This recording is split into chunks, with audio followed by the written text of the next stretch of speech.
তো হে বন্ধুরা, welcome to my YouTube channel. তো আমি আবার একটি trending Hindi song status editing নিয়ে চলে এসেছি। তো তোমরা ভিডিওতে প্রিভিউটা দেখে বুঝতে পেরে গেছো তো ভিডিওটি কেমন চলেছে। তো ভিডিওটি কীভাবে এডিটিং করতে হবে আমি তোমাদেরকে শিখিয়ে দিচ্ছি। ভিডিওটি এডিটিং করার জন্য অ্যালাইড মোশন অ্যাপসটি প্রয়োজন হবে, তোমরা ডাউনলোড করে নেবে। আর আমার ভিডিওর ডিসক্রিপশানে সঙ্গীত মার্ক এবং সেক ইফেক্টের লিঙ্ক দেওয়া থাকবে, তোমরা ওখান থেকে ইম্পোর্ট করে নেবে। ইম্পোর্ট করে নেওয়ার পর সঙ্গীত মার্কে চলে আসবে। সঙ্গীত মার্কে আসার পর তো এখানে দেখতে পাচ্ছ লিরিক্স দেওয়া আছে, তো তোমাদেরকে আর লিরিক্স দিতে হবে না।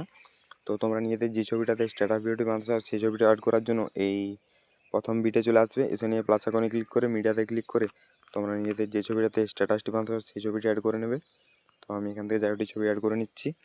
ছবিটি সিলেক্ট করে উপরে জিরোটা ক্লিক করে ফিল কম্বাইনেশন এরিয়া করে নেবে। এরপর লাস্ট বিট পর্যন্ত চলে আসবে। এসে নিয়ে এই আইকনটাতে ক্লিক করে দেবে। এই আইকনটাতে ক্লিক করলে ছবিটি লাস্ট বিট পর্যন্ত চলে আসবে। এরপর ছবিটিকে প্রেস করে নিচের দিকে নিয়ে চলে আসবে।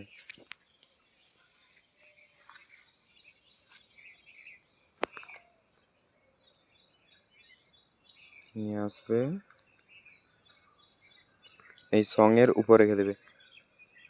তো দেখতে পাচ্ছ আমাদের ছবিটি ভালোভাবে সেট হয়ে গেছে। তো এরপর আমাদেরকে ছবিটাতে ইফেক্ট দিতে হবে। ইফেক্ট দেওয়ার জন্য সেই ইফেক্টটা ব্যাক আসবে। এসে নিয়ে এই মেয়েটাতে ক্লিক করবে, ইফেক্টে যাবে, থ্রিডোতে ক্লিক করে কপি ইফেক্ট করবে, আবার সমিনারকে ব্যাক আসবে। এসে নিয়ে এই নিচের দিকে চলে আসবে, এই মেয়েটাতে ক্লিক করবে, ইফেক্টে যাবে, থ্রিডোতে ক্লিক করে পেস্ট ইফেক্ট করে দেবে। তো ইফেক্টটিও লেগে গেছে আমাদের, দেখতে পাচ্ছ। তো আমার চ্যানেলে যারা নতুন হয়ে আছো, চ্যানেলটিকে এখনও সাবস্ক্রাইব করোনি, তারা সাবস্ক্রাইব করে দাও এরকম আরও নতুন নতুন ভিডিও পেতে। এরপর এটিকে এক্সপোর্ট করার জন্য তোমরা এই উপর আইকনে ক্লিক করে এখানে তারপর তোমরা ভিডিওটি এক্সপোর্ট করে নেবে।